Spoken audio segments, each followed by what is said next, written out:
Hello guys, magandang maulang araw ngayon sa inyong lahat. Ah, meron lang akong meron lang akong ikikwento sa inyo, sa mga followers ko, sa mga kamag-anak ko, doon sa mga hindi followers na makakapanood dito. Meron kasi akong pinsan na matanda lang sa akin ng konti. Nagpang-abot kami, naging magkalaro kami sa probinsya pa. Yung mga panahon na yun, nabubuhay ang lula ko. Tapos after na kami magkahiwalay, na ngayon ay nagkita kami kahapon lang. So, kasi merong isang naging kapitbahay niya na nagkaroon ng concern sa kanya kasi namamayat siya. Siguro naging concern lang sa kanya yung kapitbahay niya at na tanong-tanong niya yung pinsan ko kung sino daw yung mga kapatid niya, taga saan siya, ano yung relation sa mga kapatid. Ganun siguro ang naging tema ng kanilang pag-uusap. Ngayon sa hindi inaasahan, yung kapitbahay niya, natira sila sa Talavera, Nueva Ecija. So yun nga yung kapitbahay niya nagkwento, accidentally friend pala nung kapatid niya yung pinsan ko din. So naikwento niya na sa kanya yung mga kapatid. So siyempre nabanggit yung pinsan ko na nasabi sa kanya na baka kapatid mo to. Kasi ang sinasabi ganito ganyan ang mga kapatid niya si Lucy, sila Elorde, ganyan mga nakwento niya. So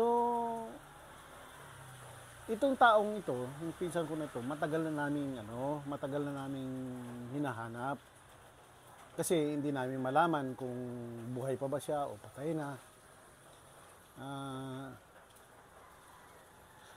Para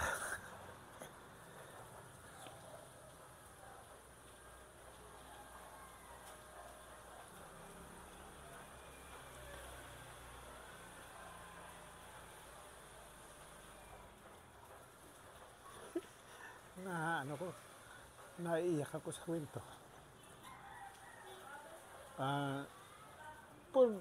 Para sa istorya na nung magkahiwalay kami, ang kwento niya sa akin na kasi nagkita kami kahapon.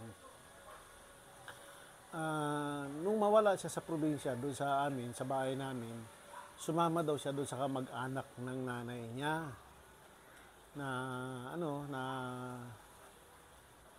napunta sa Mindoro. At yun nga, yung naging balita namin nung nandun siya sa Mindoro, ang sabi, naging mananggiti yung tagagawa ba ng tuba. Yung sanyog na inaakyat-akyat tapos pinupugutan yung kanyang buyok, yung pinaka, yung kinakapitan ng para maging nyog. Para hindi na maging nyog, maging tuba, pinuputulan yun kasi para yung yung pinakatas niya na naging tuba, yun ang naging gawain ayon sa kwento. So wala naman kaming ideya kung totoo talaga yun. So nung maipost nga nung sinabi sa akin nung kapatid ko na nakita na si Kuya Jimmy. Sabi niya. Sabi ko na saan? Ang sabi doon saan daw sa Nueva Ecija daw. Doon nga nakita sa Nueva Ecija. So, nakuha nyo ba yung address kung sino ang pupuntahan? Sabi nga nun, sinend sa akin yung address. So, ako naman, nag-search ako sa Waze kung paano pupuntahan. Kasi hindi naman bago sa akin ang Nueva Ecija. Hindi ko talaga naman napupuntahan yan. Pero ako kasi nakarating ako ng Talugtog. Nakarating ako ng Hain, nakarating ako ng Cabanatuan, San Leonardo. At pinakasariwa na pinuntahan ko yung Santa Rosa. sa sa Nueva Ecija. So nung sinearch ko yung address, binigay naman sa akin ni USA. No, nasa pala, sa unahan lang ng sa unahan lang ng Kabanatuan. So nag-isip ako na sabi ko nga pupuntahan ko siya. Kasi madali naman sa akin magpunta sa mga ganung lugar kasi may sasakyan naman na magagamit. In that time, nang sinabi sa akin ng kapatid ko na pupuntahan daw nung pinsan kong dalawa, yung kapatid niyang dalawa, Friday. Ako naman, nasa Tagaytay pa. So, sige, puntahan. Kasi gusto ko nga sana puntahan, ako sana susundo, pero sila na pala ang sumundo. So, ang kwento kasi nito, batay sa kwento niya sa akin kahapon,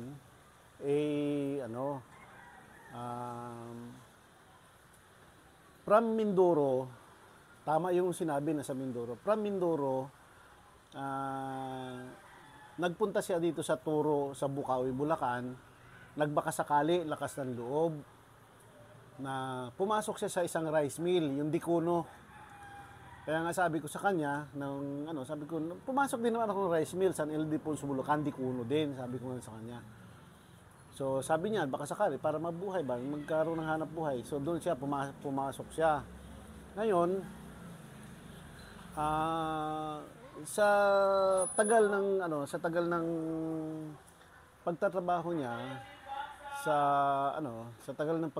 niya sa dito sa Turo, sa Bukawi, Bulacan, sa rice mill, meron daw biyahero na taga Talavera na nagsabi sa kanya na maganda raw ang kitaan sa Talavera.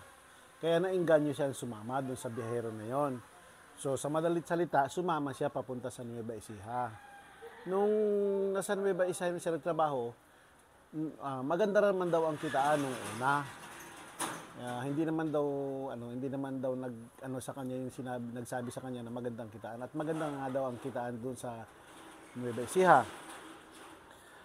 Habang nagtatrabaho siya sa Nueva Ecija, nagkaroon siya ng asawa na may mga anak na, pero maliliit pa yung mga anak, at sabi nga niya laygit na. Kaya yung tinanong ko sa kanya, may anak ka ba sa kanya? Hindi raw siya nag-anak kasi laygit na nga daw. So sa makatuwid, nagkaroon siya ng asawa, kaya natira siya ng Nueva Ecija. Nung nandun na siya, nakatira, may asawa siya. Ang problema is, yung kanyang naging asawa, naghanap ng mayaman, yung mapera ba na lalaki. So, ang nakita ay matandang lalaki na may pera naman daw. Ang kaso, yung matandang lalaki na yun, namatay. So, nung mamatay, nawalan siya ng asawa. Parehas na sila wala asawa kasi naghiwalay na silang dalawa. Kasi, nagkaroon ng lalaking, yung asawa niya. Kinasal daw sila. Yun nga lang, hindi na siya nagkaanak kasi may anak na nga at saka laygit na. Paano pa siya magkakaanak at laygit na? So naghiwalay silang dalawa. Hanggang sa yan natuklasan na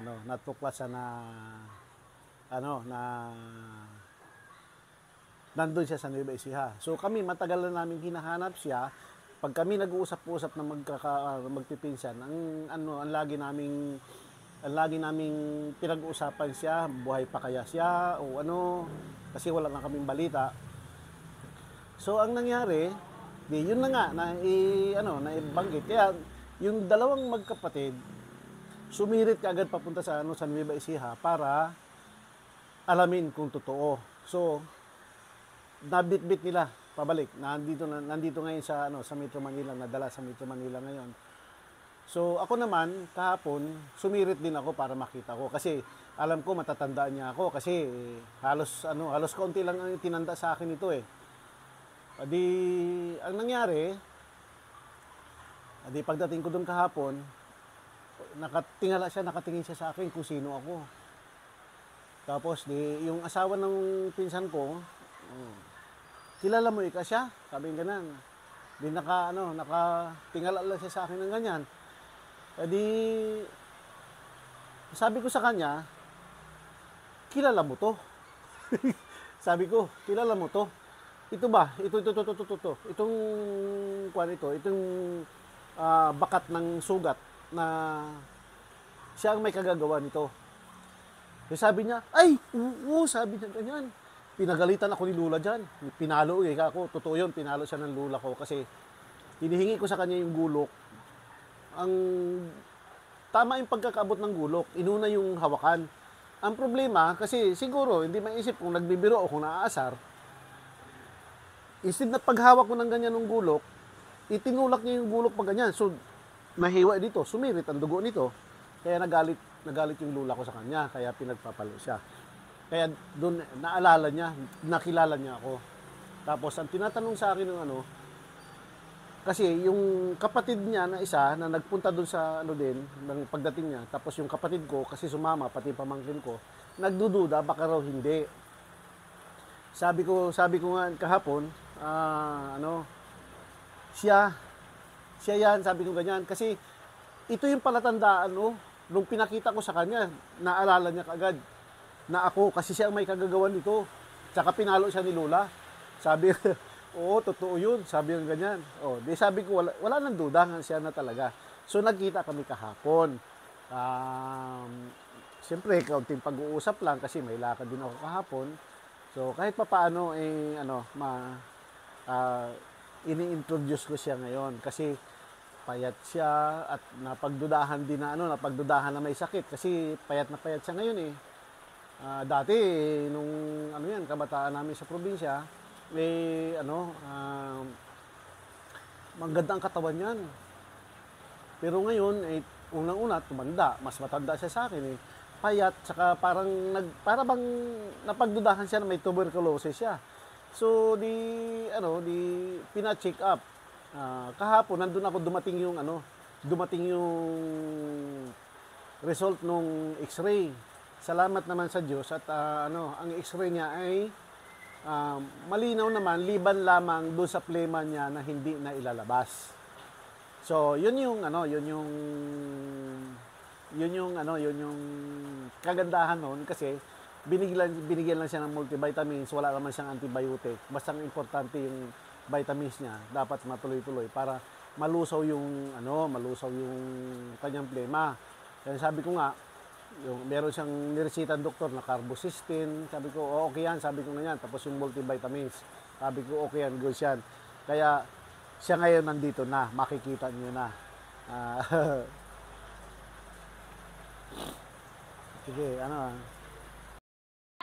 daw din sila fake news nga to eh. Hanggang ngayon doon na sila eh. Hindi, pero nung makita ko nung makita ko, nung pinasa, sabi ko, ay, ito nga, kamukha talaga ni Uncle Agustin. Sabi ko ganyan.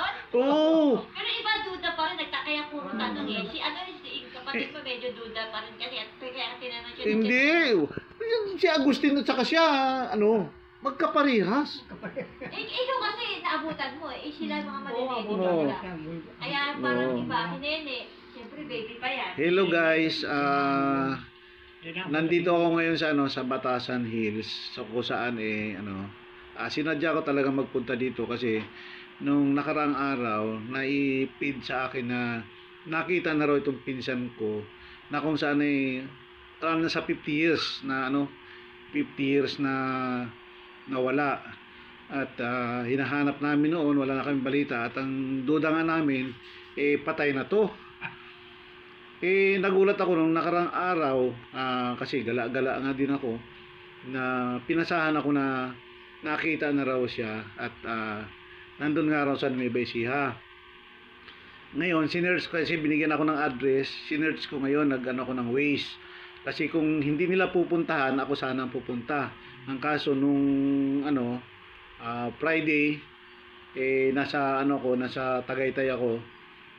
Pinuntahan pala nila, sinundo nila. Buti naman sumama. Sabi ko nga, buti sumama sa kanila. Sumama daw. So, doon sa 50 years, ngayon lang kami uli nagkita. Ito ngayon siya, payat na.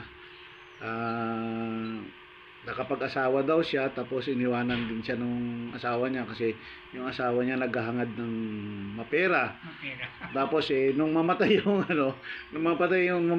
naging asawa na na mapera, di nawalan din siya ng asawa. Di parehas na sila ngayon walang asawa. So, nandito siya ngayon sa harapan ko At siyempre, kinakausap ko nga. Kung minsan nag-uusap kami. Kanina nga, pagdating ko, ang sabi ko, kilala mo ako. Nakatunga nga, nakanganga. Nung tinuro ko sa kanya yung daliri na may sugat na likha niya kasi yun, pinagalitan siya ni lula ko. Kasi kinihingi ko yung gulok, bigla niyang tinulak. Ayun, nahiwa yung aking daliri, sumumpit ang dugo. So, ito totoo nga, sabi niya. Oo, sabi niya. alam niya kung anong ginawa niya sa akin eh. Pero hindi ako naghihinanakit ng dahil sa ganun. Ang ko lang talaga, nami-miss ko na rin ito kasi lahat ng magkakapatid na nagkita-kita kami. Tapos siya lang ang tanging wala. So, sa ngayon nandito na. So, medyo madadalas-dalas ang pasyal-pasyal natin dito para kaya lang hindi namin makabanding ito na tulad doon si isang kapatid niya, si Lourdes, mahilig sa alak. Pag nakikita ko, walang ihahain sa akin kundi Red Horse.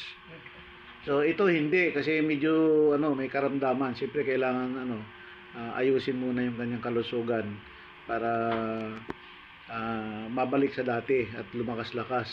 Sayang ang buhay kasi kailangan namin siya makasama ng kasi isa sa mga kapatid niya ng mga nakaraang pumanaw na din yung nandun sa Pampanga na kapag-asawa, pumanaw na din. So andito siya parang nagkita-kita uli. Magiging masaya ang magkakapatid. At siyempre kami na rin magiging masaya kasi nakita. Yun nga, ang nanay ko nga ay naibalita na yata. Siyempre masaya din yun kasi tumira sa amin to eh. Tumira doon pa doon sa sa may Bagulayag pa na bahay, yung kahoy, yung doon pa. Isipin mo 1974 till now, ngayon lang nagkita.